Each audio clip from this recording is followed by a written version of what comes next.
విజయసాయిరెడ్డి. మనందరికీ విజయసాయిరెడ్డి అనగానే గుర్తొచ్చేది వైఎస్ఆర్‌సీపీ పార్టీలో ఒకప్పుడు అత్యంత కీలకంగా వ్యవహరించినటువంటి ఒక పెద్ద రాజకీయవేత్త.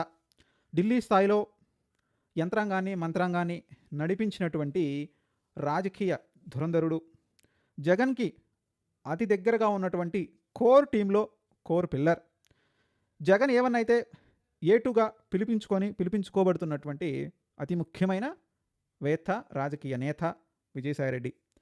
ఆయన ఏదైనా ఎక్స్‌లో ఒక ట్వీట్ చేశారంటే, అమ్మో! ఆ ట్వీట్ చూడాలంటేనే భయం అనేటువంటి రోజుల నుంచి నేడు సమాజంలో ఒక మంచి సూచనలు ఇచ్చేటువంటి స్థాయికి ఎదిగారని చెప్పుకోవచ్చు.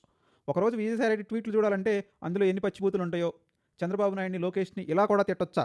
ఇంత భయంకరంగా, ఇంత జుగుప్సాకరంగా, ఇంత నిర్లజ్జగా ఒక రాజకీయ నాయకులంటే రోత పుట్టేలాగా తిట్టొచ్చా అనేటువంటి పదజాలం, భాష, భావ వ్యక్తీకరణ స్వేచ్ఛ నుంచి నేడు అంతో ఇంతో సమాజంపై స్పృహ, సమాజం అంటే గౌరవం, ఒక మంచి ట్వీటు, మంచి ఇన్ఫర్మేషన్ విషయాన్ని ప్రజలందరికీ అందిస్తున్నాడు అనేటువంటి భావన వచ్చేలాగా విజయసాయిరెడ్డి ఒక 2 మెట్లు పైకెక్కాడని చెప్పుకోవచ్చు.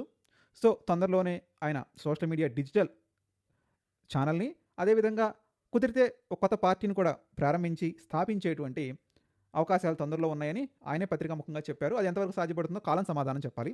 ఇంతలో అసలు ఆయన చేసినటువంటి ట్వీట్ ఏంటి, ఆ ట్వీట్ వల్ల ఏం జరుగుతుంది అనేది మనం ముఖ్యంగా ఈ వీడియోలో ఒకసారి టచ్ చేయడానికి ప్రయత్నిద్దాం. వీడియోని కంటిన్యూ చేయబోయే ముందు మర్చిపోకుండా సబ్స్క్రైబ్ చేయడానికి ప్రయత్నించండి. అదేవిధంగా వీడియోని కంటెంట్ని చివరి వరకు చూడడానికి ప్రయత్నించండి. కుదిరితే లైక్ చేసి 10 మందికి చేరే విధంగా ఈ వీడియోని సబ్స్క్రైబ్ చేయాల్సిందిగా విన్నవించుకుంటున్నాం. రాజకీయాలను దూరంగా చూస్తే లక్షలాది మంది అర్హులైన విద్యార్థులు మంచి మంచి అవకాశాలను అందుకోలేకపోతున్నారు.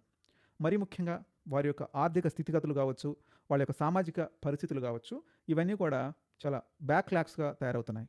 సో వాటిని జయించి వాటికి ప్రభుత్వం తీసుకోవాల్సిన ప్రోగ్రామ్స్ గురించి ఆయన ఒక బ్యూటిఫుల్ ట్వీట్ అయితే ఈరోజు చేశాడు. ప్రభుత్వ పాఠశాలలు, కళాశాలల్లో కేజీ నుంచి పీజీ వరకు విద్యను ఉచితంగా అందించాల్సినటువంటి ఒడిస్తా స్టేట్ గవర్నమెంట్ డెసిషన్ని స్వాగతించాలి. ఇది లక్షలాది మంది అర్హులైన విద్యార్థులకు చాలా మంచి అవకాశం. ప్రతిభకు, అవకాశానికి ఆర్థిక స్థోమత ఎప్పుడూ అడ్డుగోడగా నిలవకూడదు. ఇతర రాష్ట్రాలు కూడా దీన్ని అనుసరించాలి అనేటువంటి సలహాని అద్భుతంగా ఇచ్చాడు. సో ఇది నిజంగా అయితే కనుక చాలా ప్రతిభావంతమైనటువంటి సూచనే. మరి చూడాలి, రాష్ట్ర ప్రభుత్వాలు కానీ, కేంద్ర ప్రభుత్వం కానీ, నిజంగా కేంద్ర ప్రభుత్వమే ఒక డైరెక్షన్ ఇచ్చి రాష్ట్రాలను కూడా ఎడ్యుకేట్ చేయాల్సినటువంటి అవసరం అయితే ఉంది. బట్ దీనిపై రాష్ట్రాలు ఏ విధంగా స్పందిస్తాయో తొందరలోనే చూద్దాం. కంటెంట్ నచ్చితే కనుక మర్చిపోకుండా సబ్స్క్రైబ్ చేయడానికి ప్రయత్నించండి.